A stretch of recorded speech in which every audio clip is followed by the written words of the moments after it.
Through the gun camera footage, Lieutenant Zenji Abe watched his wingman explode. One moment, the young pilot was there, his Zero rolling desperately to evade. The next, only burning debris falling toward the blue waters of the Philippine Sea. Above him, painted dark blue against the tropical sky, the American fighter pulled up and away with casual confidence. Its 6 guns had spoken for less than 2 seconds. That was all it took. It wasn't just another American fighter. It was the weapon that would destroy Japanese naval aviation forever. On June 19, 1944, when those dark blue Hellcats dove through Japanese formations with devastating precision, every pilot in the sky knew the age of the Zero was over. The Grumman F6F Hellcat didn't just outclass the legendary Mitsubishi A6M0, it hunted it with methodical efficiency. 6.50 caliber Browning machine guns that converged at the perfect killing range. Armor plating that made it virtually indestructible. And that massive Pratt & Whitney R2800 double wasp engine, 2,000 horsepower that could push the Hellcat to 380 miles per hour and climb at over 2,500 feet per minute. What happened that day over the Philippine Sea wasn't a battle, it was an execution. In what American pilots would call the Great Marianas Turkey Shoot, the Imperial Japanese Navy lost approximately 480 aircraft, while the Americans lost just 33 planes. The kill ratio wasn't 2-to-1 or even 5-to-1, it was 19-to-1. 19 Japanese aircraft destroyed for every single American fighter lost. This is the true story of how the F6F Hellcat became the most successful fighter aircraft in naval history, and how it crushed the once invincible Zero in the most decisive carrier battle ever fought. But more than that, this is the story of how American industry, technology, and systematic training defeated warrior spirit and individual courage. The Hellcat wasn't just an airplane. It was the instrument of total air supremacy, the machine that ended Japanese naval aviation as an effective fighting force forever. The revelation isn't simply that America built a better fighter. The revelation is that the Hellcat represented something far more powerful, industrial warfare perfected. While Japan crafted beautiful, maneuverable aircraft flown by brave men, America created a weapons system. The aircraft, the pilot training, the radar guidance, the maintenance logistics, all working together as an unstoppable machine. The Hellcat was democracy made steel and aluminum, mass production turned into mass destruction, and the moment it arrived over the Pacific, the outcome of the air war was no longer in doubt. The genesis of a killer. The story begins not in 1944, but 3 years earlier in the burning wreckage of Pearl Harbor. December 7, 1941. The Grumman F4F Wildcat fighters defending Pearl Harbor were hopelessly outmatched by the Zero. The Japanese fighter could turn inside any American aircraft, climb faster, and outmaneuver anything in the sky.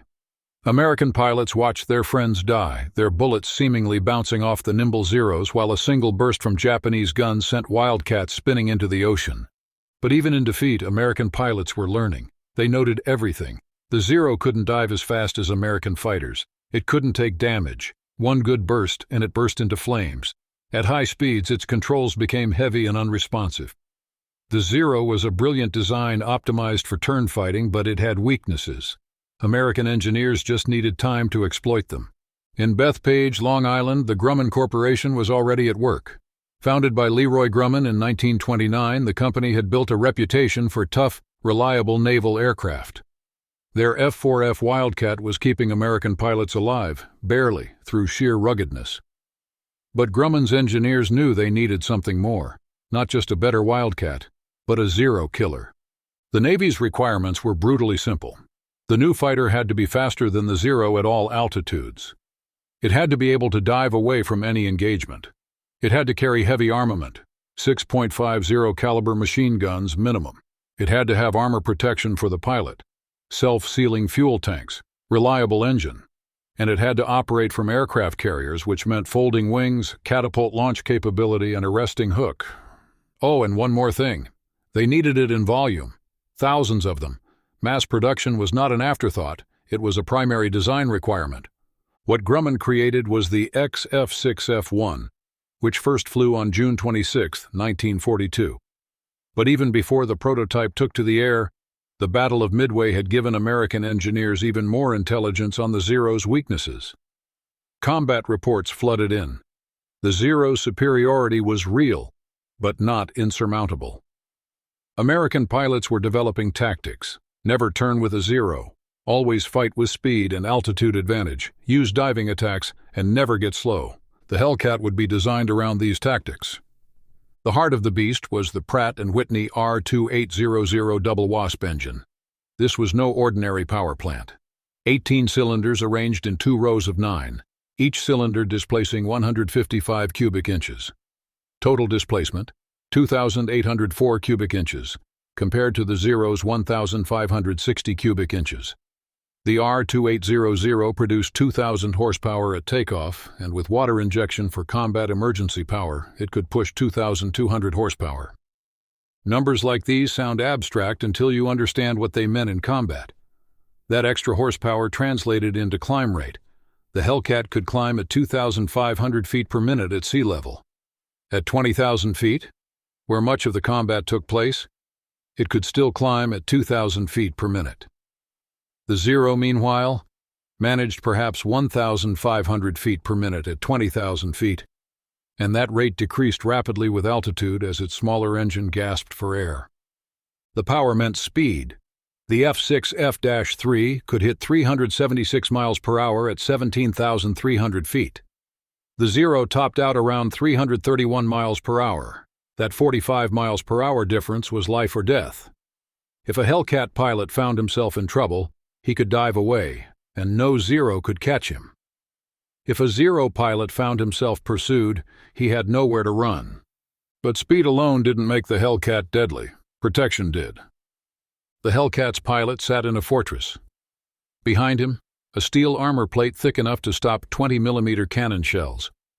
Below him, more armor protecting the oil cooler and tank. In front, bulletproof glass capable of stopping machine gun bullets. The cockpit was a survival cell. The Zero pilot, by contrast, sat behind a thin aluminum panel. No armor, no bulletproof glass, just fabric and thin metal between him and enemy bullets. The philosophy was weight savings for maneuverability. It worked, until someone started shooting. The fuel system told the same story. The Hellcat's tanks were self-sealing, made from layers of rubber that swelled when punctured by bullets, automatically closing the holes. Shoot a Hellcat's tank, and it might leak, but it wouldn't explode. The Zero's tanks were unprotected aluminum. One incendiary bullet, and they erupted in flames. American pilots called them Zippos. Japanese fighters lit with a single shot. The armament was overwhelming. 6 Browning M2.50 caliber machine guns, 3 in each wing, with 400 rounds per gun. Total, 2,400 rounds. The guns were carefully positioned and bore-sighted to converge at 300 yards, creating a cone of destruction about 6 feet in diameter where all 6 streams of bullets met. Do the math. Each gun fired at approximately 750 rounds per minute. 6 guns meant 4,500 rounds per minute, or 75 rounds per second. A 2-second burst put 150 bullets into that 6-foot circle. The kinetic energy was staggering. Each .50 caliber bullet carried roughly 13,000 foot-pounds of energy. A 2-second burst delivered nearly 2 million foot-pounds of destructive force onto a target. Nothing could survive it. Not the Zero. Not any Japanese aircraft. The Zero typically carried 2 Type 99 20mm cannons with only 60 rounds each, plus 2 7.7mm machine guns. The 20mm was powerful when it hit, but with only 120 rounds total, Zero pilots had to be extremely careful. Many experienced pilots reported running out of ammunition before running out of targets. Hellcat pilots could fire long bursts, walking their tracers onto target, making corrections, and still have plenty of ammunition left. The design was beautiful in its brutal simplicity. The Hellcat was 33 feet 7 inches long with a wingspan of 42 feet 10 inches. It weighed 9,238 pounds empty, 12,598 pounds loaded for combat. Everything was designed for production efficiency and ease of maintenance. The wings folded for carrier storage using a simple hydraulic system. The landing gear was robust and reliable. The entire aircraft was designed so that mechanics could maintain it in the field with basic tools. Grumman built a full-scale wooden mock-up in just 90 days. The Navy approved it immediately. Production began even before the prototype had completed testing. This was America's industrial machine accelerating into wartime production. The factories in Bethpage, Long Island, worked around the clock. Women who had never worked in manufacturing learned to rivet aluminum, install hydraulic systems, and wire complex electrical panels. The first production F6F-3 rolled off the assembly line in October 1942, just 16 months after the Pearl Harbor attack. By January 1943, the first squadron, VF-9, was training in the new fighter. By June 1943, Hellcats were arriving in the Pacific. The production numbers were staggering. Grumman built 12,275 Hellcats between 1942 and 1945. Peak production reached 500 aircraft per month. One Hellcat every 90 minutes, 24 hours a day, 7 days a week. The production line was so efficient that each aircraft cost less than the previous one. The price dropped from $60,000 per unit in 1942 to $35,000 by 1945-1944, even as quality improved. This was industrial warfare in its purest form. Not individual craftsmen building masterpieces, but assembly lines producing identical, interchangeable killers. Every Hellcat used the same parts. A propeller from a 1943 aircraft fit perfectly on a 1945 model. This standardization made maintenance simple and fast. If an engine failed, mechanics swapped in a new one in hours, not days. The Japanese couldn't match this. Zero production was still partially hand-built. Each aircraft was slightly different. Quality control was declining as experienced workers were drafted into the military. Critical materials were in short supply. The engines couldn't produce rated power due to manufacturing tolerances and poor fuel quality. By 1944, Japanese factories were building aircraft that were shadows of the originals. Same design, inferior execution. But the Hellcat was more than just metal and engines. It needed pilots. And the American pilot training system was about to create the most dangerous group of fighter pilots the world had ever seen. In Pensacola, Florida, young men climbed into SNJ Texan trainers and learned to fly. In Corpus Christi, Texas, they practiced carrier landings on makeshift decks. In Jacksonville, Florida, they fired thousands of rounds at towed targets, learning to lead their shots and judge distances. The American pilot training system was grinding out skilled aviators at a pace and quality the Japanese couldn't comprehend. By June 1944, the average American fighter pilot arriving at a fleet squadron had 300 to 400 hours of flight time. They had practiced carrier landings dozens of times, first on land-based practice fields with painted decks, then on converted paddle wheel steamers on the Great Lakes, and finally on actual carriers off the coast. They had fired their guns in training, learning to compensate for range, deflection, and gravity. They knew their aircraft intimately. Every switch, every dial, every quirk and characteristic. The training started with basic flight instruction. Student pilots learned in Stearman biplanes, forgiving aircraft that taught fundamental stick and rudder skills. The washout rate was high. Men who couldn't master basic flying were sent to other duties. Those who continued moved to more advanced trainers, learning aerobatics, navigation, and formation flying. Fighter training was specialized and intense. Students learned combat tactics from instructors who had rotated back from the Pacific. These veterans taught the lessons written in blood over Guadalcanal and the Coral Sea. Never turn with a zero. Always maintain speed. Use diving attacks. Work in pairs. One shoots while the other covers. But the most critical innovation was gunnery training. American pilots fired and fired and fired until proper lead and deflection shooting became instinctive. They learned to judge range. 300 yards looked like this. 500 yards looked like that. They learned to see the tracers and walk them onto target. They learned trigger control, firing in short bursts to conserve ammunition and maintain accuracy. The training included something the Japanese never developed: standardized doctrine.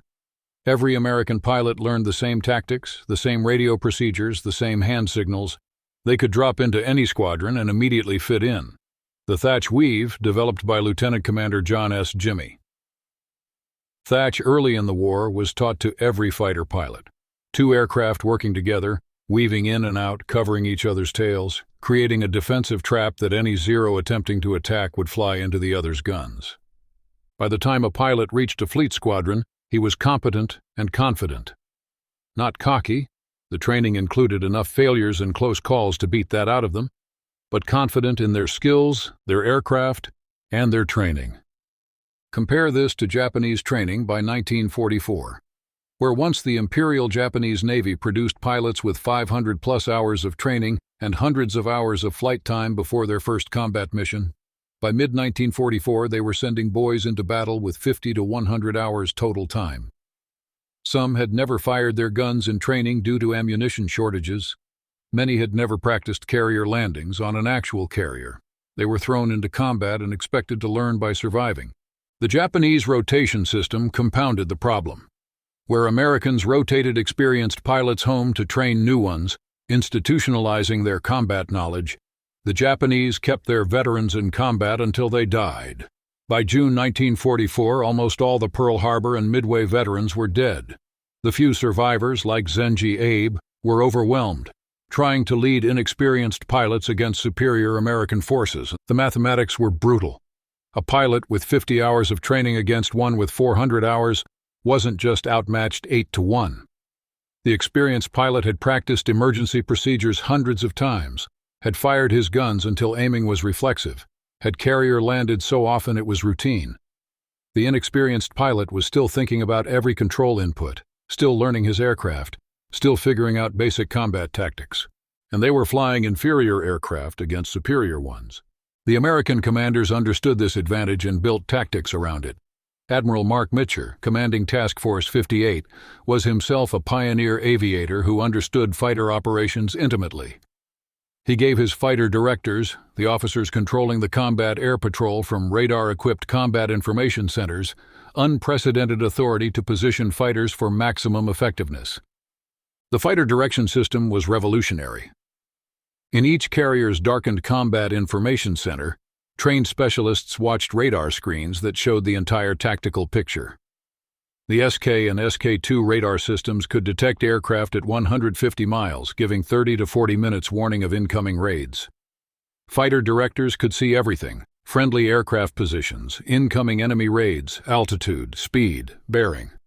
They spoke in calm, measured tones even as dozens of enemy aircraft approached. Vector 270, Angels 20, bogies approaching, investigate and report. The vectored fighters would climb to perfect intercept altitude, approach from the sun or from above, and strike before the Japanese even knew they were there. The Japanese had only visual detection. Their radar technology was years behind American capabilities. They spotted American fighters when they were already in firing position, usually about 2 seconds before they died. The combination was overwhelming. Superior aircraft, superior pilots, superior tactics, all coordinated by radar direction that gave Americans perfect situational awareness while the Japanese flew blind. As 1944 progressed and American forces pushed westward across the Pacific, the Hellcat was proving itself in combat. In the Marshall Islands, over Truk, during the New Guinea campaign, the dark blue fighters carved through Japanese air opposition. Every engagement added to the growing legend. Every combat report refined American tactics. Every returning pilot shared his experiences with new ones, building an institutional knowledge base that grew stronger with each battle. By June 1944, the Hellcat wasn't just a fighter. It was the spearhead of American naval aviation, flown by the best-trained pilots in the world, directed by radar controllers who could see everything, maintained by efficient logistics that kept them flying mission after mission. The Japanese knew something was coming. Intelligence reports warned of massive American carrier forces gathering in the Pacific. But they didn't understand the true scale of what they were about to face. They were about to meet not just better fighters, but a complete weapons system that would crush them with mechanical efficiency. The stage was set for the most one-sided aerial battle in naval history. The gathering storm. The path to the decisive day began on June 6, 1944, as Task Force 58 sortied from Majuro Harbor in the Marshall Islands. It took 5 full hours for the final ship to clear the harbor.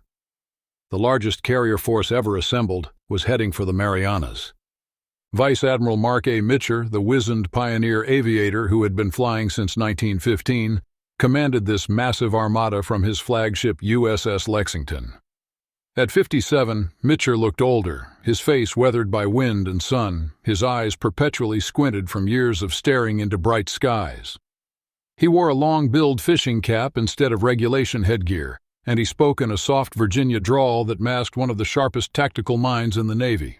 The numbers were staggering: 15 fast carriers, 7 battleships, 21 cruisers, 69 destroyers, all spread across miles of ocean in 4 task groups, each capable of independent operation.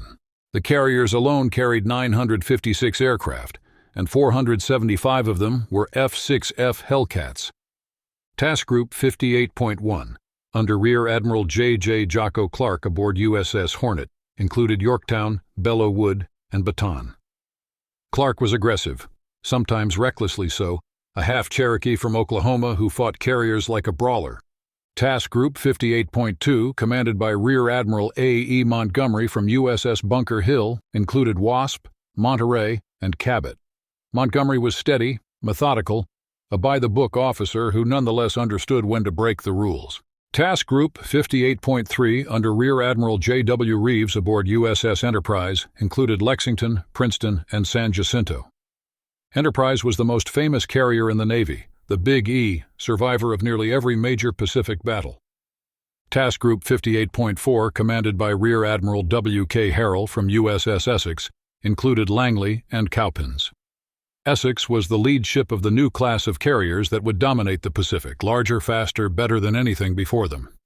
Against this force, Admiral Jisaburo Ozawa could muster 9 carriers with approximately 430 aircraft. But the numbers told only part of the story. Ozawa's first mobile fleet included the newest carrier Taiho as his flagship, 33,000 tons of armored flight deck, and the most advanced carrier Japan had ever built.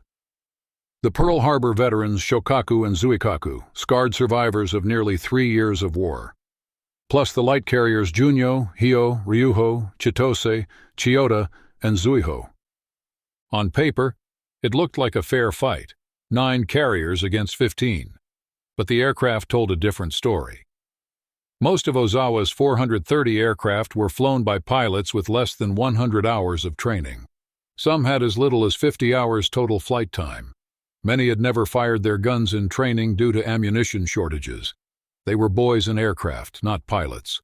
The Americans had an average of 300 to 400 hours of training, including extensive gunnery practice and carrier qualifications. They had fired thousands of rounds in practice. They had practiced carrier landings until they could do it in their sleep. They knew their aircraft like they knew their own hands. On June 11, 1944, Task Force 58 began its assault on the Marianas. Fighter sweeps and bombing raids hit Saipan, Tinian, and Guam. The Japanese were caught by surprise. They had expected the next American target to be the Carolines, perhaps Truk or Palau. Intelligence had failed them. Only 50 land-based aircraft defended the Marianas when the first strike arrived. They never had a chance. At 13:30 hours, 208 Hellcats swept over the islands. The Japanese fighters rose to meet them. Zeros, a few Jacks, some old clawed biplanes that were obsolete before the war even started. The sky became a swirling furball of dogfights. By 1500 hours, American pilots claimed 86 Japanese aircraft destroyed. The actual number was probably higher. Some Japanese planes crashed trying to land. Others ran out of fuel fleeing the Hellcats and ditched in the ocean.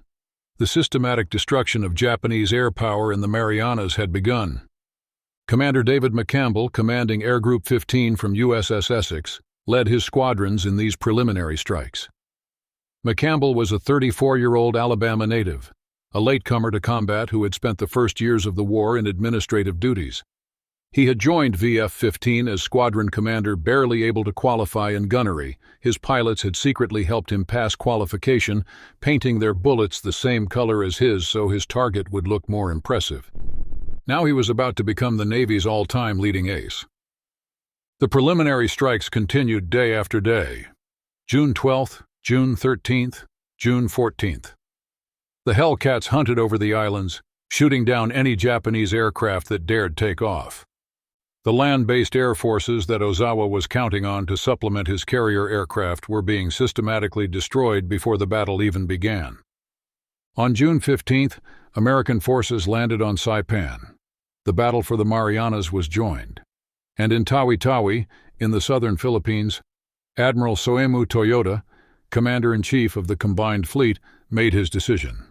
He activated Operation Ego, Japan's last chance for the decisive battle they had sought since Midway. Every available ship was committed, every carrier, every aircraft. This was the battle that would determine the war in the Pacific. Ozawa's plan relied on several advantages. His carrier aircraft had longer range than American ones. The Zero could fly farther than the Hellcat. This meant he could strike from beyond American range, land on Guam to refuel and rearm, then strike again. His aircraft would shuttle between carriers and island bases, hitting the Americans repeatedly while staying out of their reach. Additionally, the prevailing winds would force the Americans to sail away from the Marianas to launch and recover aircraft. Ozawa could stay between the Americans and the islands, blocking their advance. But Ozawa didn't fully appreciate what he was facing. Task Force 58's radar could detect incoming raids at 150 miles. Fighter directors could vector Hellcats to perfect intercept positions. The proximity-fused anti-aircraft shells, still classified top secret, would devastate any aircraft that got through the fighter screen. And most importantly, the F6F Hellcat was specifically designed to kill Zeros. The pieces were moving into position. Ozawa's first mobile fleet steamed toward the Marianas. Task Force 58 maneuvered west of the islands, searching for the Japanese carriers. Submarines took station along the Japanese approach routes. Fighter pilots on both sides checked their aircraft, tested their guns, and tried to sleep, despite the anticipation. On the evening of June 18th, American search planes spotted the Japanese fleet. Mitscher wanted to launch an immediate strike, but the range was too great and darkness was falling. He would have to wait. Let Ozawa strike first. Let the Hellcats destroy the attacking aircraft, then find and sink the Japanese carriers. As June 19th dawned, both fleets knew today was the day. Pilots climbed into their aircraft. Mechanics made final checks. On the American carriers, fighter directors took their positions in the combat information centers, eyes on radar screens. On the Japanese carriers, pilots bowed to the Emperor's portrait and climbed into aircraft they knew were inferior to what they would face. The greatest aerial battle in naval history was about to begin, and the F6F Hellcat was about to prove that superior technology, training, and industry could crush courage and warrior spirit with mechanical efficiency. The turkey shoot begins. The morning of June 19th began with pre-dawn preparations. In ready rooms across Task Force 58, pilots sat in leather chairs, staring at status boards, drinking terrible coffee, and trying not to think about what was coming.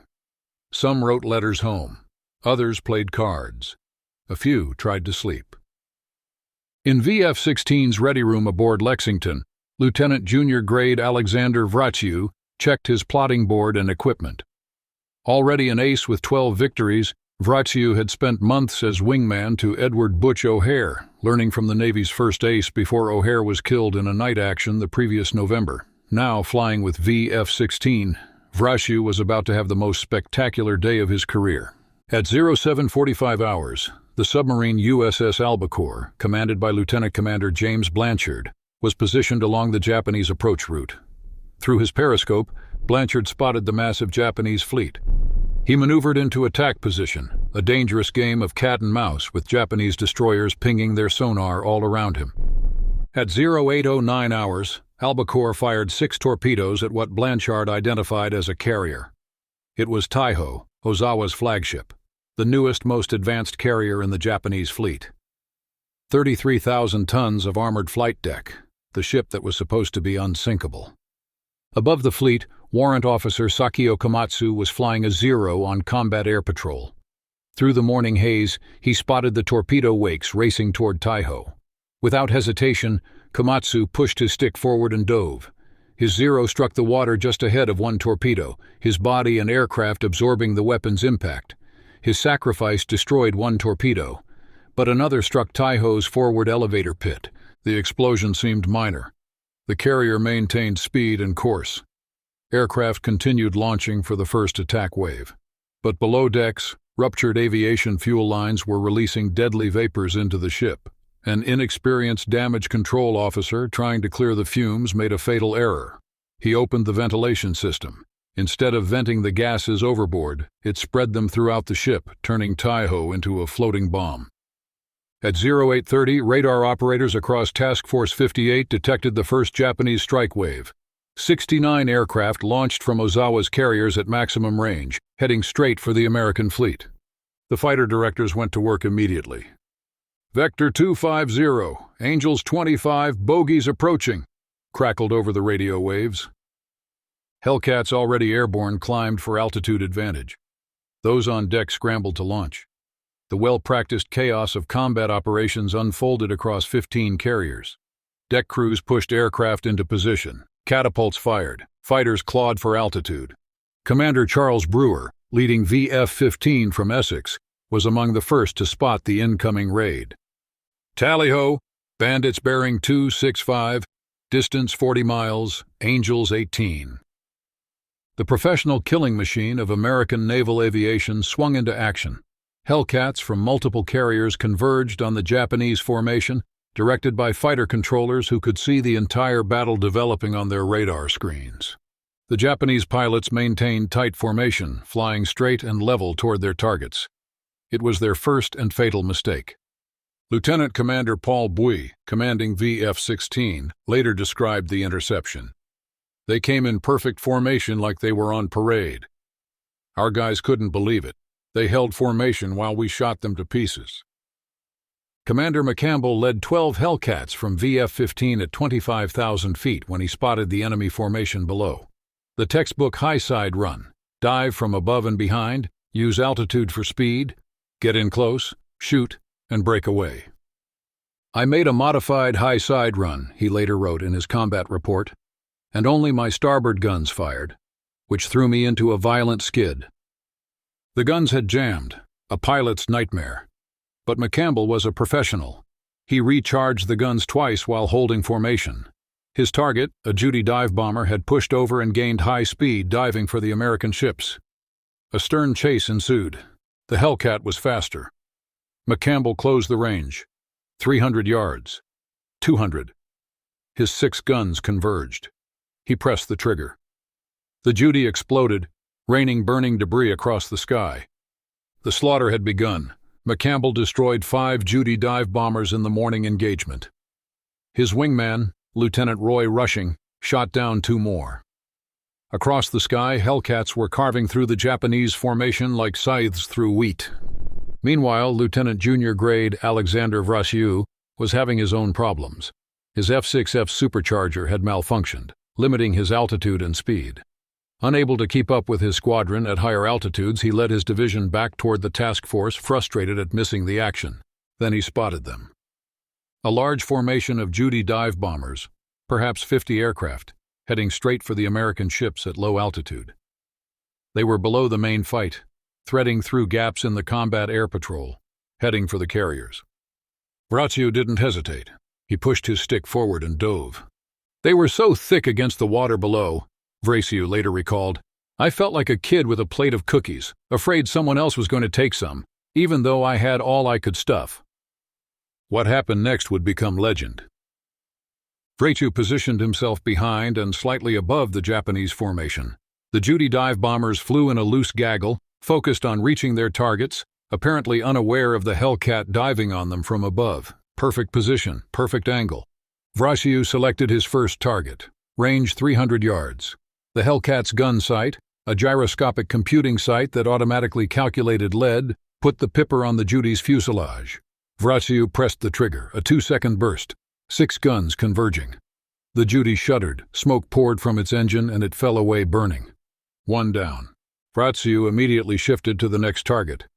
Another Judy, slightly to the right. Same procedure. Range 300 yards. Pipper on target, squeeze trigger. 2-second burst. The Judy's wing root exploded and the aircraft cartwheeled into the ocean. 2 down. The Japanese formation still hadn't reacted. They maintained course, apparently believing they could reach the carriers before the Hellcat could destroy them all. They were wrong. 3rd Judy, range 250 yards, 1 second burst this time.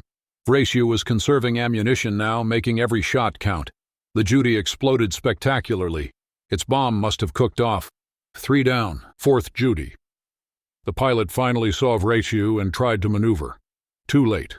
The Hellcat could turn reasonably well at this speed and altitude. Vrasiu followed the Judy through a gentle turn, lead computing site tracking perfectly. Squeeze. The Judy's tail came off and the aircraft spun into the water. 4 down, 5th Judy. This pilot was more alert, braking hard left as soon as his wingman exploded. But the Hellcat could dive faster than the Judy could turn. Vrasiu rolled inverted, pulled through, came out behind the target. Range 200 yards. Perfect deflection shot. The 6.50 calibers stitched the Judy from tail to cockpit. It nosed over and crashed. 5 down, 6th Judy. Vrasiu was running low on ammunition now. He had fired carefully, but each burst consumed dozens of rounds. This had to be the last one. The Judy pilot saw him coming and pushed over into a desperate dive toward the water. Bad choice. The Hellcat could dive faster than anything the Japanese built. Vrasiu followed, pulling G's, his Hellcat's airframe groaning but holding. The Judy leveled out just above the waves, hoping to use ground effect to gain speed. Vrasiu closed to 150 yards, point-blank range. He could see the rear gunner firing at him, tracers arcing back. They missed. Vrasiu fired. The Hellcat's guns hammered for 3 seconds. The Judy came apart in mid-air, pieces tumbling across the water. 6 down. Total elapsed time, 8 minutes. Ammunition expended, 360 rounds, roughly 10 rounds per gun per kill. It was marksmanship that bordered on supernatural. Vrasiu checked his ammunition counters. Empty. All 6 guns dry. He pulled up and headed back to Lexington, his Hellcat streaming fuel from a hit he hadn't even noticed. One of the Japanese rear gunners had gotten lucky. As he approached Lexington for landing, Vrasiu saw the carrier's deck crews lining the rail, watching. The landing signal officer guided him aboard. Vrasiu caught the 3-wire, rolled to a stop, and shut down his engine. When he climbed out of his cockpit, still wearing his flight gear, he held up 6 fingers for the photographers. The grin on his face was pure joy. He had just shot down 6 enemy aircraft in 8 minutes. The photograph became iconic. The young ace, goggles pushed up on his helmet, holding up 6 fingers, his Hellcat in the background. It appeared in newspapers across America. Ace in a day. The Great Mariana's Turkey Shoot. The headlines wrote themselves. When maintenance crews inspected Vrasiu's aircraft, they discovered something terrifying. The wing fold pins were protruding.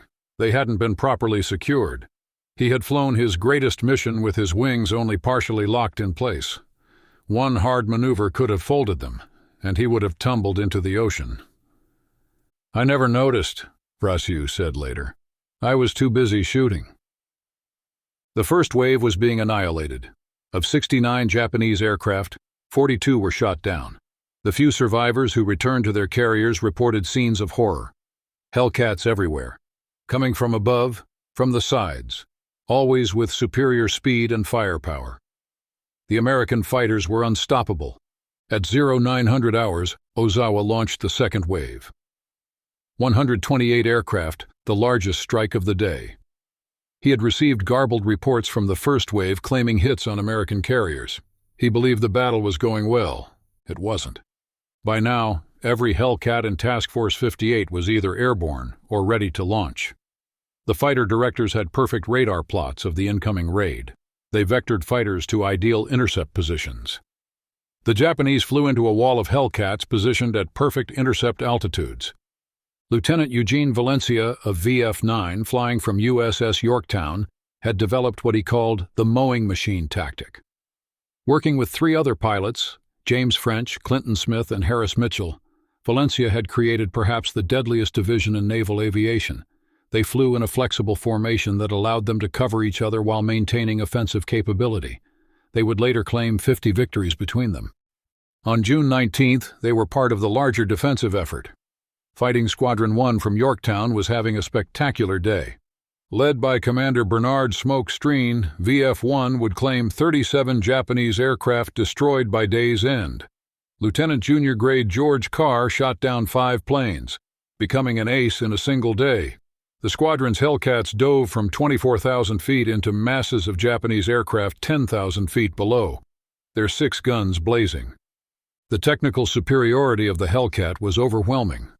Where the Zero weighed 5,313 pounds loaded, the Hellcat weighed 12,598 pounds. That extra weight wasn't wasted. It was armor plating, self-sealing fuel tanks, and structural strength that kept pilots alive. The Zero's pilot sat behind a thin aluminum panel. The Hellcat pilot was protected by armor plate behind and below, bulletproof glass in front.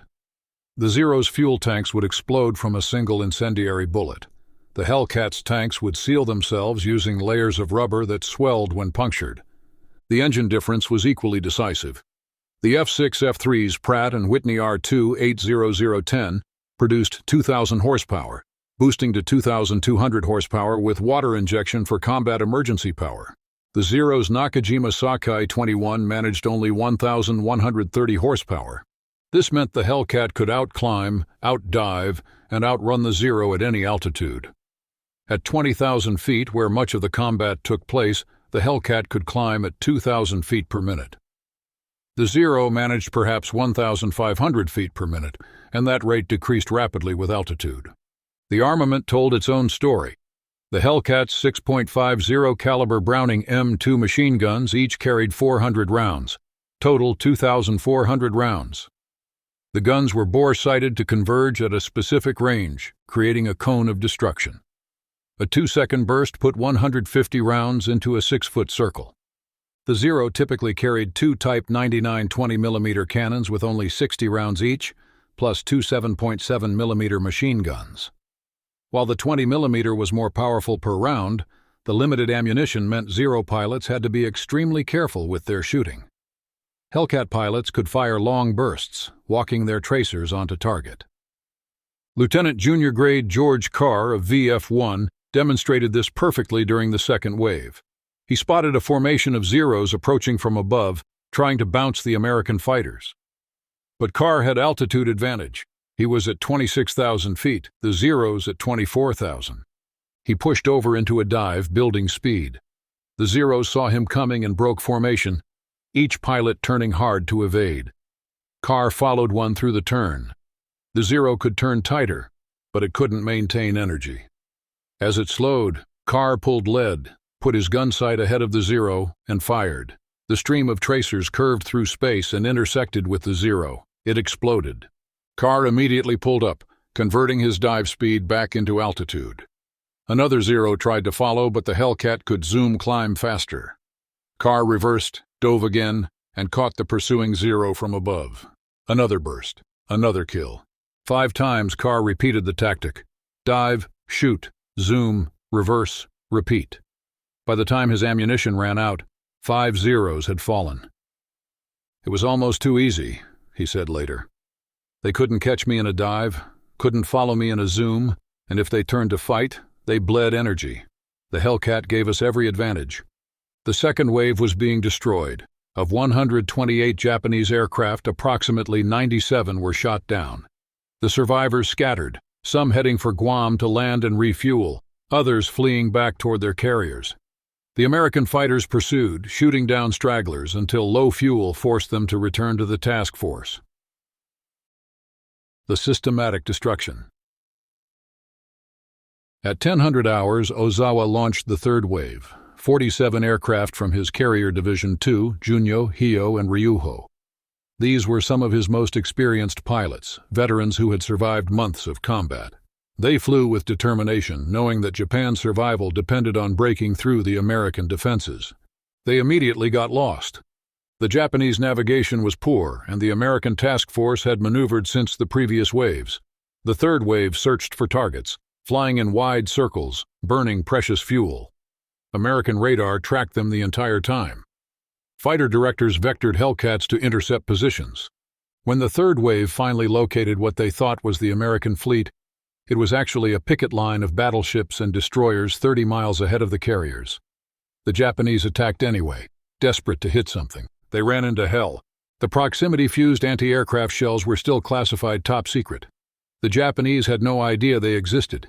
These revolutionary weapons used miniature radar transmitters in the shell nose to detect nearby aircraft.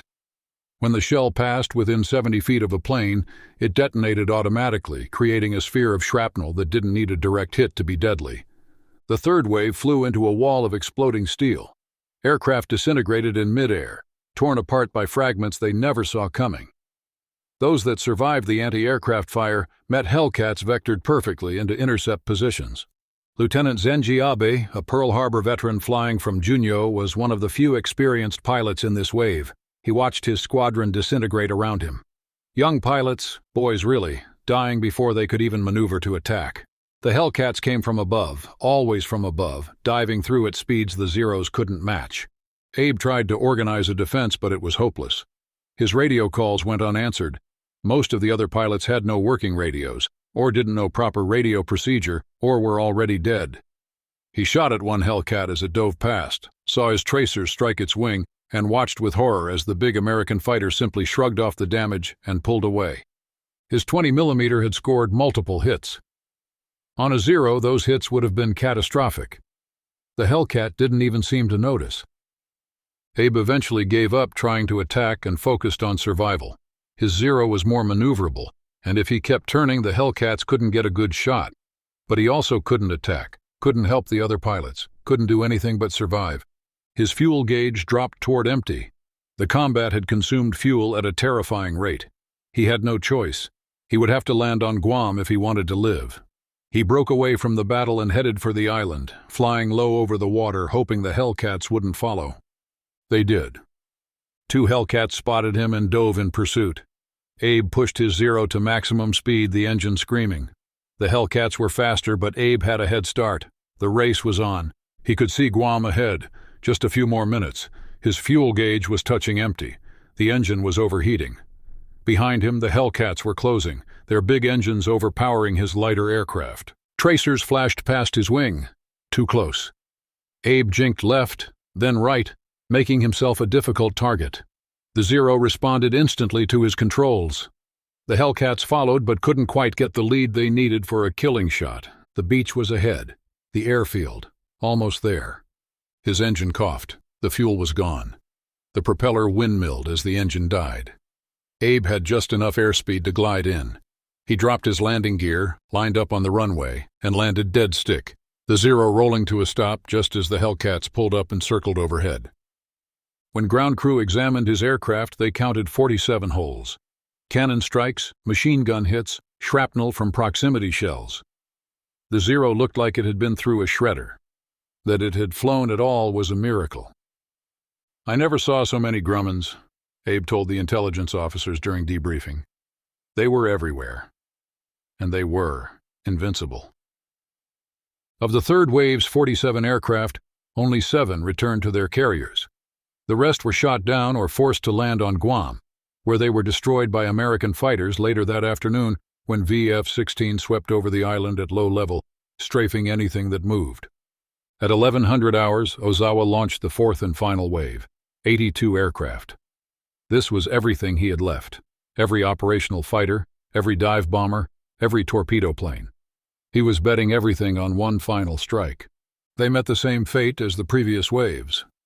By now, American pilots were almost feeling sorry for their opponents.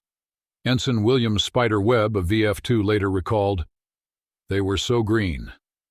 They held formation while being shot at. They didn't even try evasive maneuvers. It was both impressive and heartbreaking to watch such brave men fly to certain death." But not all American pilots survived unscathed. Commander Charles Brewer of VF-15, after shooting down 3 enemy aircraft, was himself shot down and killed over Guam. He had pursued a damaged Japanese bomber too low, and ground fire from Japanese positions hit his Hellcat. The big fighter crashed into the jungle. Brewer's loss reminded everyone that even in a turkey shoot, war extracted its price. Lieutenant Commander James Flatley took over VF-15, continuing the squadron's devastating effectiveness. The fourth wave was massacred. Of 82 aircraft, perhaps 15 returned to their carriers. The radar advantage cannot be overstated. The SK and SK-2 radar systems could detect aircraft at 150 miles, giving the Americans 30 to 40 minutes warning of incoming raids. The Japanese had only visual detection, usually spotting American fighters when they were already in firing position, about 2 seconds before they died. Lieutenant Joseph Edgar, fighter director aboard Lexington, was credited with vectoring fighters to intercept 35 enemy aircraft. He could see the entire battle on his radar scope, like a chess master seeing the whole board while his opponent could only see individual pieces. The fighter direction system was revolutionary. Each carrier's combat information center was a darkened room filled with radar scopes, plotting boards, and radio equipment. Trained fighter directors could track multiple raids, vector fighters to intercept, warn of approaching threats, and coordinate the entire defense. They spoke in calm, measured tones even as dozens of enemy aircraft approached. Vector 270, Angels 20, bogies approaching, investigate and report. Lieutenant Commander William R. Killer Kane, commanding Air Group 10 from Enterprise, flew missions on both June 19th and 20th. In his diary he wrote, "The greatest air defeat suffered by any nation ever." Kane had started the war flying obsolete aircraft against superior Japanese pilots. Now he commanded squadrons equipped with the best fighter in the world, flown by superbly trained pilots, directed by radar controllers who could see everything. The American training system was perhaps the greatest advantage. By June 1944, new pilots arrived with 300 to 400 hours of flight time. They had practiced carrier landings dozens of times. They had fired thousands of rounds in gunnery practice. They knew their aircraft intimately. In contrast, Japanese pilot training had collapsed. Where once they produced highly skilled pilots with 500-plus hours of training, by 1944 they were sending boys into combat with 50 to 100 hours total time. Some had never fired their guns in training due to ammunition shortages. Many had never practiced carrier landings on an actual carrier. The rotation system multiplied American advantages. Experienced pilots like Lieutenant Commander John S. Jimmy Thach were rotated home to train new pilots. Their combat experience was institutionalized, taught to every new pilot. The Japanese kept their experienced pilots in combat until they died. By June 1944, almost all the Pearl Harbor and Midway veterans were dead. The communications advantage was crucial. American pilots had reliable VHF radios using standardized terminology. They could coordinate attacks, warn of threats, and maintain situational awareness. "Brake right, Blue 2, 0 on your 6. "Roger, braking right, thanks, lead." Japanese radios were notoriously unreliable. Many pilots flew without them to save weight, relying on hand signals that were impossible to see in combat. By noon on June 19th, the first phase of the battle was over. The Japanese had launched 373 carrier aircraft in 4 waves. Approximately 346 carrier aircraft had been shot down. American losses were 33 aircraft and 26 flight personnel, most from operational accidents rather than combat losses. The ocean around Task Force 58 was littered with burning wreckage, oil slicks, and Japanese pilots in life rafts. Destroyers moved through the debris, picking up survivors who would become prisoners of war. Admiral Mitscher, watching from Lexington's flag bridge, turned to his staff and said, "The Japanese carrier air force has been destroyed. They'll never recover from this." He was right. Japan had lost not just aircraft, but irreplaceable pilots. The carriers might be repaired or replaced, but the trained air crew could not be regenerated in the time Japan had left. The afternoon saw continued action over Guam and Rota as American fighters caught Japanese aircraft trying to land and refuel. VF-16's pilots, including Vrasiu, flew multiple sorties, adding to their victory tallies. The total Japanese losses for the day would reach approximately 480 aircraft when including land-based planes destroyed over Guam and Rota. The Americans lost 33 aircraft total, with 26 aircrew killed or missing. The kill ratio was approximately 14-1, and that was just for June 19th.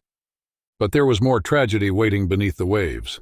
At 15:32 hours, the carrier Taiho exploded.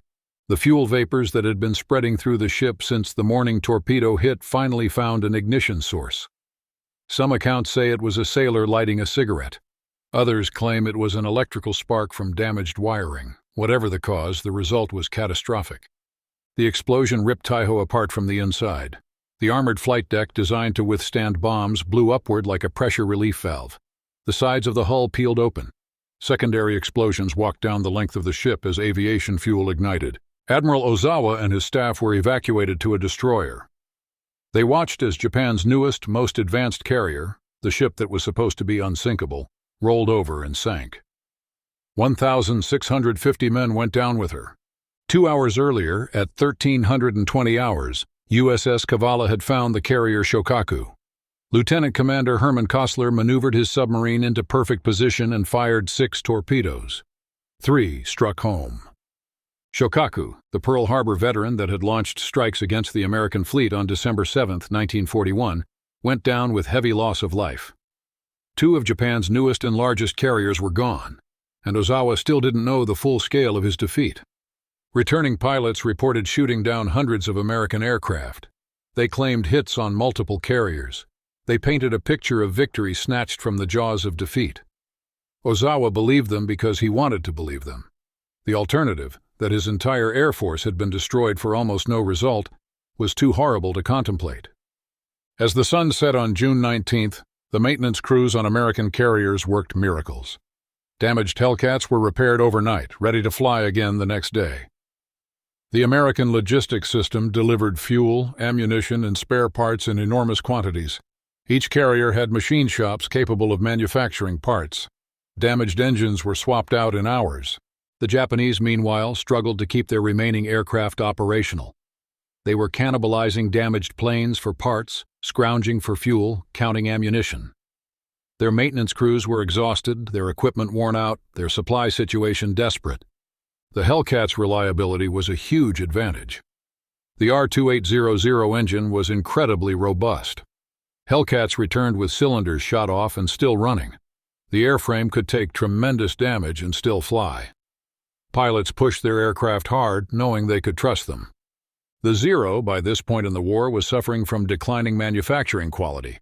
Engines couldn't produce rated power due to poor fuel quality and manufacturing tolerances. Airframes were being built with substitute materials as aluminum became scarce. The aircraft that had once been marvels of engineering were now shadows of their former selves. The counterstrike. June 20th brought the second phase of the battle, the American counterstrike. Search planes had been looking for the Japanese fleet all day on the 19th without success. Ozawa had withdrawn to the northwest, trying to regroup and assess his losses.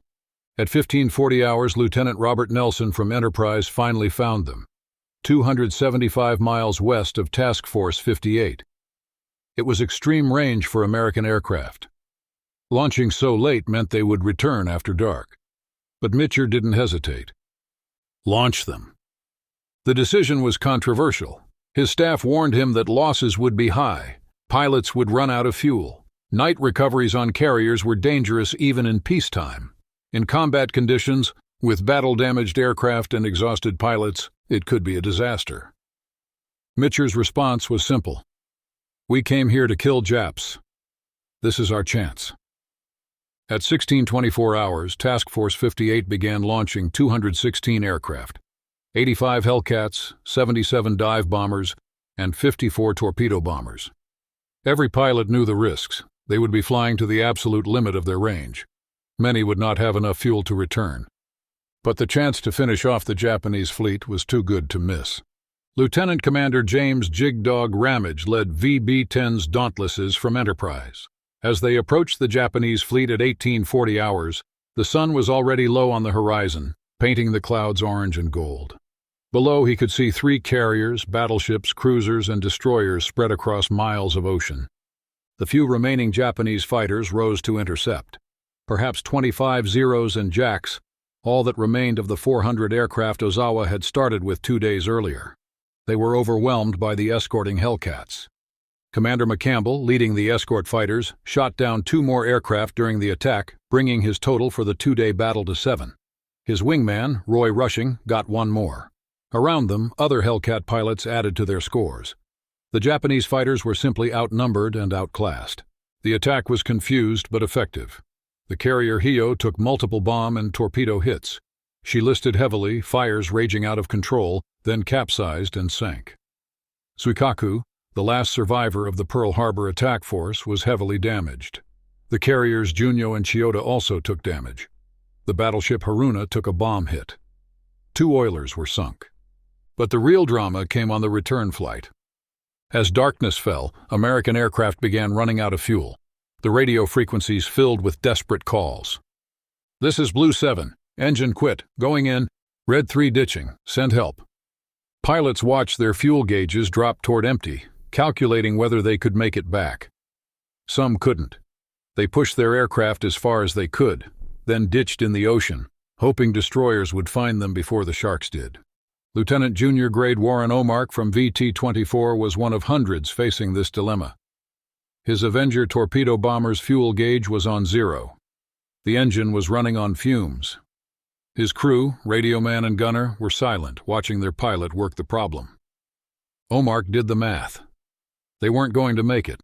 The task force was still 40 miles away. At their current fuel consumption, the engine would quit in about 10 minutes. That would leave them 20 miles short. He called his crew on the intercom. "We're going in. Prepare for water landing." The radio man rogered. The gunner checked his life vest. They had practiced this dozens of times in training, but training was different from the real thing. Night was falling. The ocean was black. They would ditch, inflate their raft, and wait for rescue, if rescue came. Omark trimmed the aircraft for the slowest possible speed, trying to conserve fuel. Every second counted. Every mile gained was 1 mile less to swim. The engine coughed, sputtered, caught again. "Come on, baby," Omark whispered. "Just a little farther." The fuel pressure gauge was showing 0. The engine was running on vapor in the fuel lines. It wouldn't last much longer. Ahead, in the darkness, lights appeared. Admiral Mitscher had made his decision.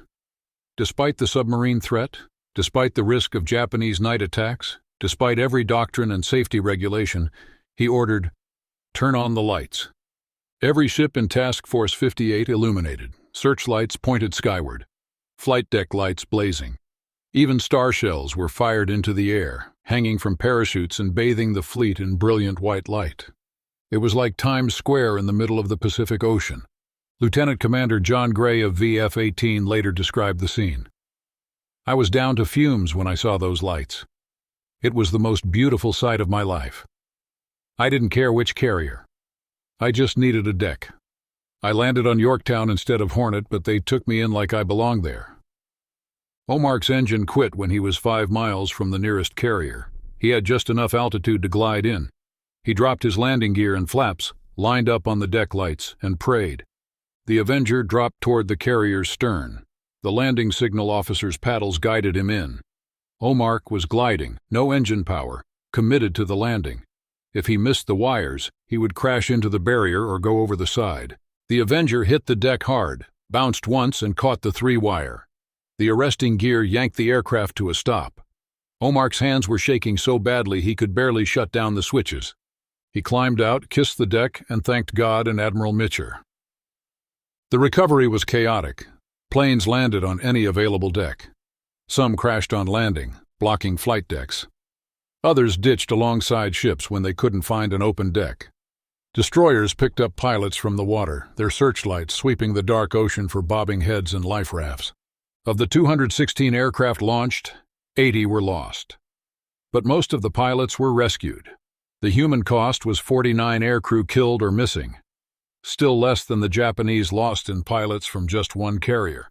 Commander Kane wrote in his diary, "Mitscher took a hell of a risk lighting up the fleet, but he saved a lot of good men. That's the kind of leader men will follow anywhere."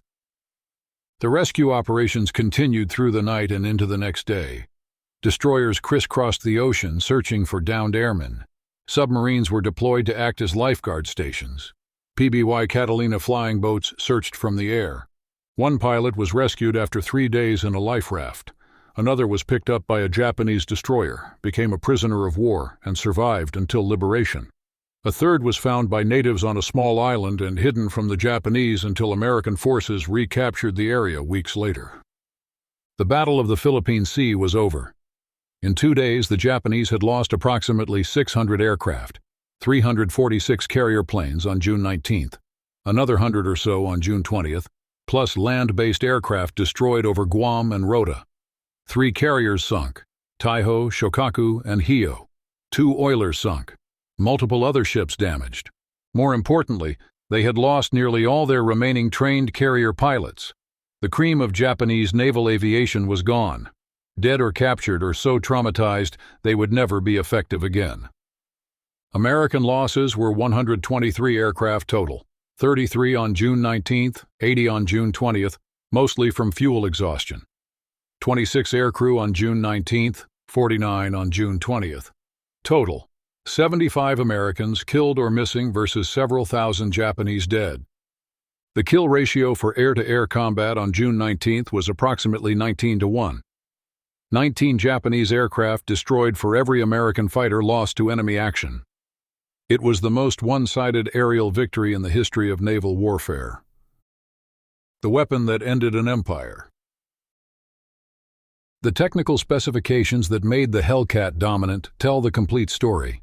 The F6F-3, the main production variant at Philippine Sea, was a masterpiece of engineering focused on a single purpose: killing enemy aircraft and bringing American pilots home alive. Wingspan, 42 feet 10 inches. Length, 33 feet 7 inches. Height, 13 feet 1 inch. Empty weight, 9,238 pounds. Combat weight, 12,598 pounds. That extra weight, over 3,000 pounds, was survival equipment. Armor plating around the cockpit, thick enough to stop 20mm cannon shells from behind, machine gun bullets from ahead and below. The pilot sat in a steel bathtub, protected on all sides. The bulletproof windscreen was 3 inches thick, multiple layers of glass and plastic laminated together.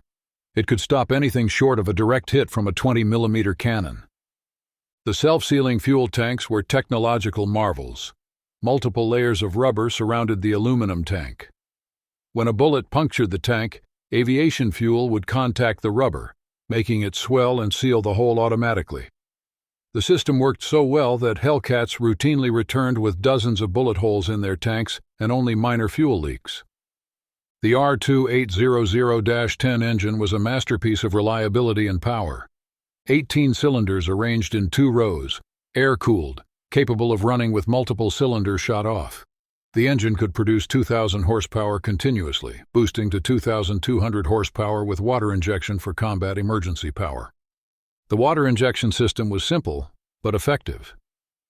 A tank of water-alcohol mixture was sprayed into the supercharger intake. The liquid evaporated, cooling the intake charge and allowing higher boost pressure. Pilots could use combat power for 5 minutes at a time, long enough for any combat engagement. The propeller was a Hamilton Standard 3-blade constant-speed unit, perfectly matched to the engine. It automatically adjusted pitch to maintain optimum RPM regardless of airspeed or power setting. This made the Hellcat easy to fly. Pilots didn't have to constantly adjust propeller controls like in older aircraft. The armament installation was carefully designed for maximum effectiveness. 6 Browning M2.50 caliber machine guns, 3 in each wing, staggered to prevent interference. Each gun had its own ammunition box holding 400 rounds. The guns were synchronized with interrupter gears to prevent firing when the propeller blade was in front of the barrel. The guns were bore-sighted to converge at 300 yards, creating a pattern about 6 feet in diameter where all 6 streams of bullets met. The gun sight was a gyroscopic computing sight that automatically calculated lead based on target range and angular velocity. Put the pipper on target, squeeze the trigger, and the sight did the rest. A 2-second burst fired approximately 150 rounds. At convergence range, all 150 rounds hit within that 6-foot circle. Each .50 caliber bullet carried roughly 13,000 foot-pounds of kinetic energy. Total energy delivered nearly 2 million foot-pounds in 2 seconds. Nothing could survive it. 0 fighters disintegrated. Dive bombers exploded. Torpedo planes crashed in flames. The Hellcat's armament was devastating against any Japanese aircraft.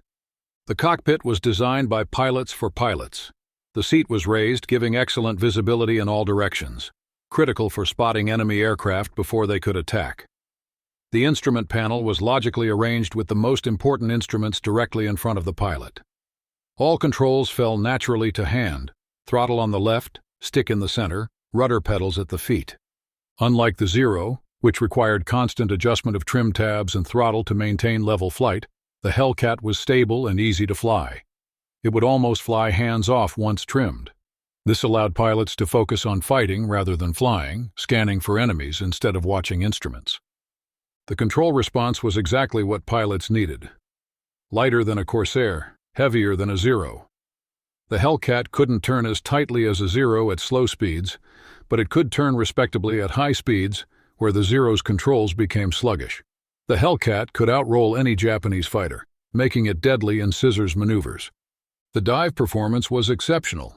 The Hellcat could dive at over 400 miles per hour without control flutter or structural failure.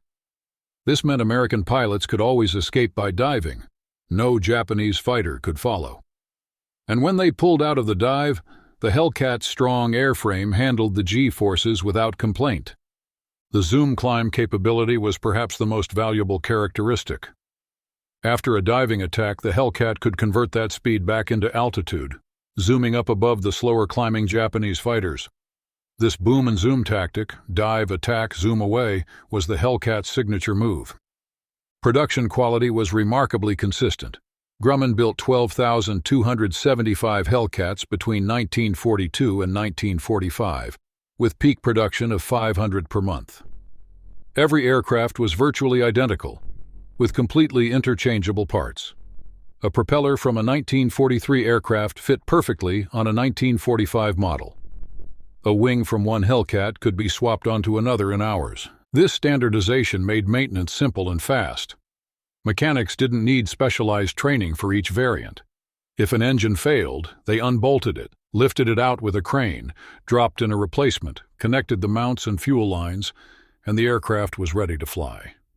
The entire process took less than a day. The Japanese couldn't match this. Zero production was still partially hand-built. Each aircraft was slightly different, requiring individual adjustment and tuning. Quality was declining as experienced workers were drafted. Critical materials were in short supply. By mid-1944, Zeros coming off the production line were inferior to those built in 1941. The fuel situation illustrated the broader problem.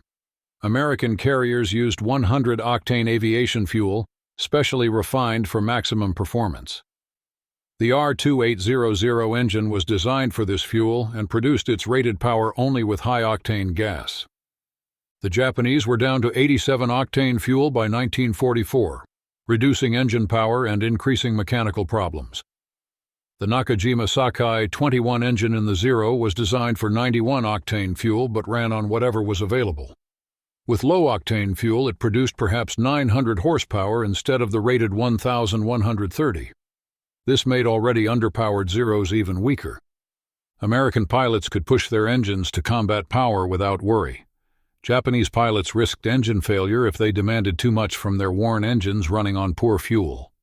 The technical gap was widening with every month of the war. The logistics chain supporting the Hellcat was enormous. Fleet oilers brought millions of gallons of aviation fuel. Supply ships delivered spare parts by the ton. Escort carriers ferried replacement aircraft. The mobile service squadrons could perform depot-level maintenance at forward bases. A damaged Hellcat could be repaired at sea using parts from other carriers. An engine change took hours, not days. Battle damage was patched with aluminum sheet and rivets, and the aircraft was flying again. The American maintenance system kept aircraft operational at rates the Japanese couldn't match. The human factor remained decisive. American pilots knew they were flying the best fighter in the world. They had confidence in their training, their aircraft, and their leadership. If shot down, they knew massive rescue efforts would be made to save them. Search aircraft, submarines, destroyers, all would be deployed to rescue a single pilot. Japanese pilots knew they were flying inferior aircraft with minimal training against a superior enemy. Being shot down meant death or capture. No rescue would come. They were expendable resources, to be used until exhausted, then replaced with more undertrained boys. The psychological impact of the turkey shoot was devastating. Survivors spread word of the Hellcats' invincibility throughout Japanese naval aviation. Morale plummeted. Many pilots began viewing missions as suicide runs even before the formal adoption of kamikaze tactics in October 1944. The Hellcat hadn't just defeated them physically, it had broken their spirit. The myth of Japanese air superiority, built at Pearl Harbor, strengthened in the early months of the war, was shattered forever over the Philippine Sea. The Hellcat continued its dominance throughout the remaining months of the war. On October 24, 1944, during the Battle of Leyte Gulf, Commander David McCampbell would have his greatest day. Flying from Essex with his wingman Lieutenant Roy Rushing, McCampbell intercepted a massive Japanese raid headed for the American invasion fleet. 60 enemy aircraft, dive bombers escorted by fighters, just 2 Hellcats to stop them. McCampbell didn't hesitate. He dove into the formation and started shooting. For 90 minutes, McCampbell and Rushing fought the entire Japanese force. McCampbell shot down 9 aircraft, 5 Zeros, 2 dive bombers, and 2 torpedo planes. Rushing shot down 6 more. Between them, 2 pilots had destroyed 15 aircraft and disrupted the entire raid. When McCampbell landed back on Essex, his aircraft had just enough fuel for one more pass around the pattern. His ammunition counters showed zeros, all 2,400 rounds expended. He had been firing with the precision of a surgeon, each burst perfectly aimed, no ammunition wasted.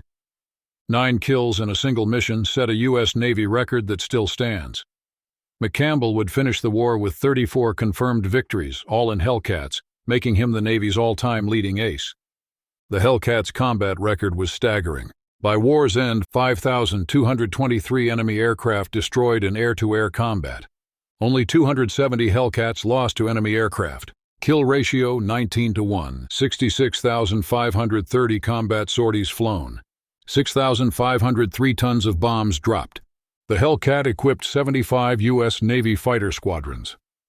It served on every carrier in the Pacific Fleet. It shot down more enemy aircraft than any other Allied fighter. It produced more aces than any other American fighter. 305 pilots achieved ace status, 5 or more victories, flying Hellcats. The design philosophy behind the Hellcat influenced all subsequent American fighters. The emphasis on pilot protection, heavy firepower, and robust construction became standard. The Hellcat proved that in modern warfare, the side with better technology, training, and industry would prevail over courage and warrior spirit. The Zero was a brilliant design for 1940, lightweight, maneuverable, long-ranged.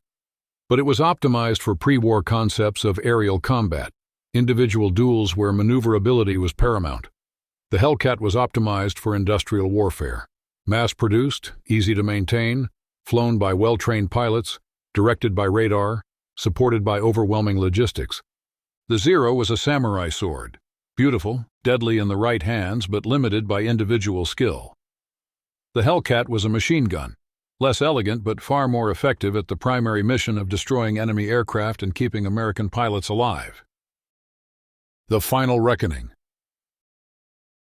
Post-war analysis revealed the true scale of the victory. When American forces recaptured the Philippines and eventually Japan itself, captured Japanese records confirmed American claims were actually conservative. In many cases, Japanese losses were higher than reported. The 19-1 kill ratio wasn't propaganda. It was documented fact from both sides' records. American fighter directors' logs matched Japanese loss reports. The Great Marianas Turkey Shoot had indeed been a one-sided massacre. Admiral Jisaburo Ozawa survived the war. In post-war interviews, he acknowledged that the Battle of the Philippine Sea marked the end of Japanese carrier aviation as an effective fighting force. After the Philippine Sea, he said, our carriers were essentially decoys. We had the ships but no trained pilots to fly from them. The Japanese Navy never recovered. In the October 1944 Battle of Leyte Gulf, their carriers served as bait in a complex plan, deliberately drawing American carriers away while battleships attacked the invasion fleet. The plan failed, and the Japanese Navy was effectively destroyed as a fighting force. By early 1945, Japan was resorting to kamikaze tactics, suicide attacks by poorly trained pilots flying worn-out aircraft. It was an admission that they could no longer compete in conventional aerial combat. Better to crash one pilot and one aircraft into an American ship than lose 10 pilots trying to fight Hellcats. Commander David McCampbell, who ended the war with 34 victories all in Hellcats, put it simply, "The Hellcat was an honest airplane. It did exactly what you asked it to do. It brought you home." In combat, that's all that matters. Lieutenant Junior Grade Alexander Vrachu, who shot down 6 aircraft in 8 minutes over the Philippine Sea, later reflected on the battle. "We had every advantage: better aircraft, better training, better radar, better tactics. The Japanese were brave, but bravery isn't enough when the enemy has you outmatched in every category." The men who flew the Hellcat understood what they had. They maintained the aircraft meticulously, knowing their lives depended on it. They practiced their gunnery religiously, knowing that accurate shooting meant survival. They trusted their aircraft because the Hellcat had earned that trust. The designers at Grumman had created something special. Not the most beautiful fighter. That honor probably goes to the Supermarine Spitfire. Not the fastest. The P-51 Mustang was quicker. Not the most maneuverable. The Zero could turn tighter at slow speeds. But the Hellcat was the most effective carrier fighter of World War II. It combined enough performance to beat any Japanese aircraft with robust construction that brought pilots home. It was easy to produce, easy to maintain, and easy to fly. It was exactly what the U.S. Navy needed at exactly the right time. The Hellcat symbolized American industrial might applied to warfare. While other nations focused on crafting perfect individual weapons, America mass-produced good enough weapons in overwhelming quantities. The Hellcat wasn't perfect, but 12,275 of them was better than a handful of perfect fighters. The American approach, standardization, mass production, pilot protection, systematic training, proved decisively superior to the Japanese approach of individual craftsmanship, warrior spirit, and accepting casualties as inevitable. Looking back from today, the Battle of the Philippine Sea represents the moment when the outcome of the Pacific Air War became inevitable. After June 19, 1944, the Japanese could still fight, could still cause casualties, could still win tactical victories. But they could no longer achieve air superiority. They could no longer protect their fleet from American air attack.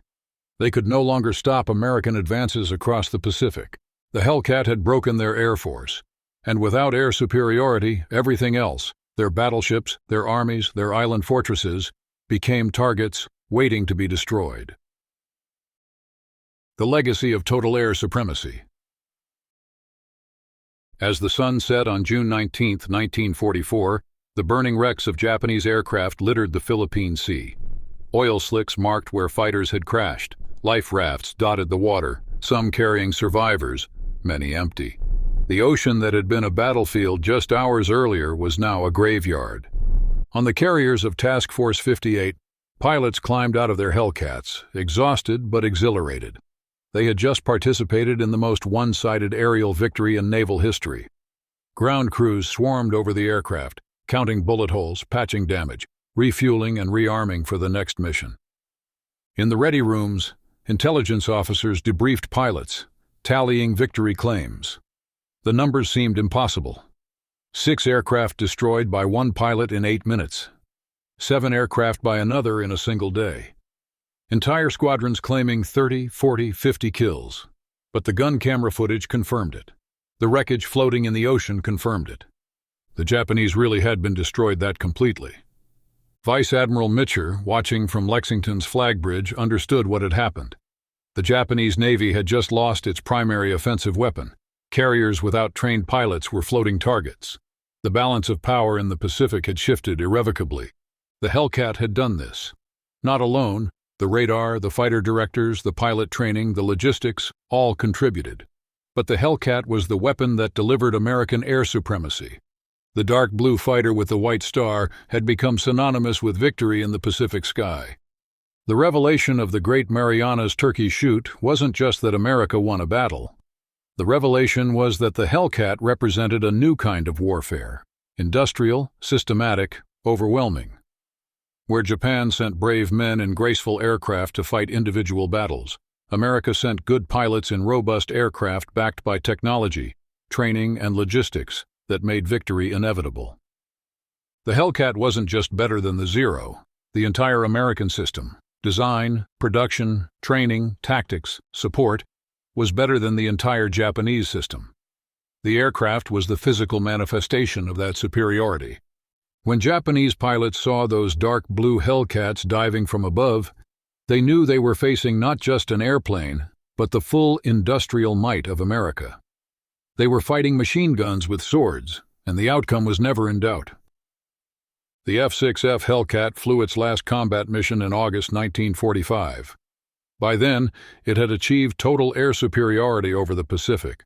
No Japanese aircraft could match it. No Japanese pilot wanted to face it. The kill ratio of 19-1 stood as testimony to its dominance. In post-war years, many Hellcats were scrapped or sold as surplus. A few survive in museums today, carefully restored, their dark blue paint gleaming, white stars bright on their wings. Visitors can see them and imagine what it was like. Climbing into that cockpit, strapping into that seat, feeling 2,000 horsepower roar to life, launching from a pitching carrier deck into combat. The men who flew them are mostly gone now. The last surviving Hellcat aces passed away in recent years, taking their stories with them. But their legacy remains. They flew the fighter that broke Japanese air power. They achieved the most one-sided aerial victory in naval history. They proved that technology, training, and industrial might could triumph over any enemy. The F6F Hellcat wasn't just another American fighter. It was the weapon that destroyed Japanese naval aviation forever. It was the machine that ended the myth of Japanese air supremacy. It was the fighter that crushed the Zero. And on June 19, 1944, when those dark blue Hellcats dove through Japanese formations with devastating precision, they delivered a simple message to every enemy pilot in the sky. The age of American air supremacy had arrived, and nothing could stop it.